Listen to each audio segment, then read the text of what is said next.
संभाजी नगर में जो औरंगजेब की जो कब्र है, उस कब्रिस्तान को हटाने की मांग हो रही है। वो हमारे पुरातत्व डिपार्टमेंट के अंतर्गत आता है, तो वहाँ पूरी सुरक्षा की जा रही है, लेकिन उस कब्र को हटाने की मांग ठीक नहीं है। मेरा कहना यह है कि भाई कब्र वहाँ छत्रपति शिवाजी महाराज के इतिहास के लिए आवश्यक है।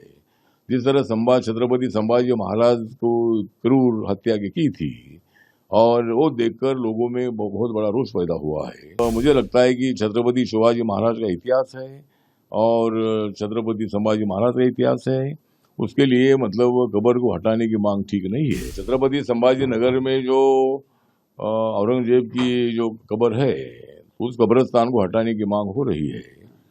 मुझे लगता है कि 500-600 साल से मतलब ये कब्रिस्तान हुआ है, और उसको वो हमारे पुरातत्व डिपार्टमेंट के अंतर्गत आता है, तो वहाँ पूरी सुरक्षा की जा रही है, लेकिन उस कब्र को हटाने की मांग ठीक नहीं है।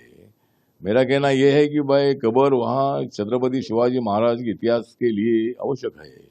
जिस तरह छत्रपति संभाजी महाराज को क्रूर हत्या की थी, और वो देखकर लोगों में बहुत बड़ा रोष पैदा हुआ है। छावा फिल्म देखने के बाद लोगों में बहुत बड़ा संघर्ष पैदा हुआ है, और वो रास्ते में उतर गए हैं। उनकी भावना मैं तो समझ सकता हूँ।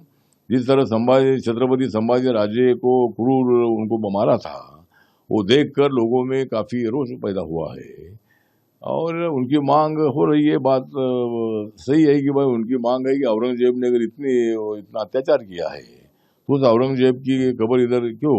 ये उनकी भावना है, वो भी भावना हम समझ सकते हैं।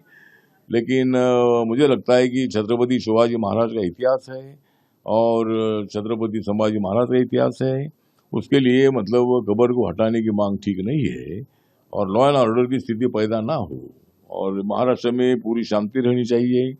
नागपुर में जो भी कुछ हुआ है, वो करने वालों को पुलिस ने पकड़ा है, और वो प्री प्लान मतलब दंगा भड़काने का प्रयत्न वहाँ का था।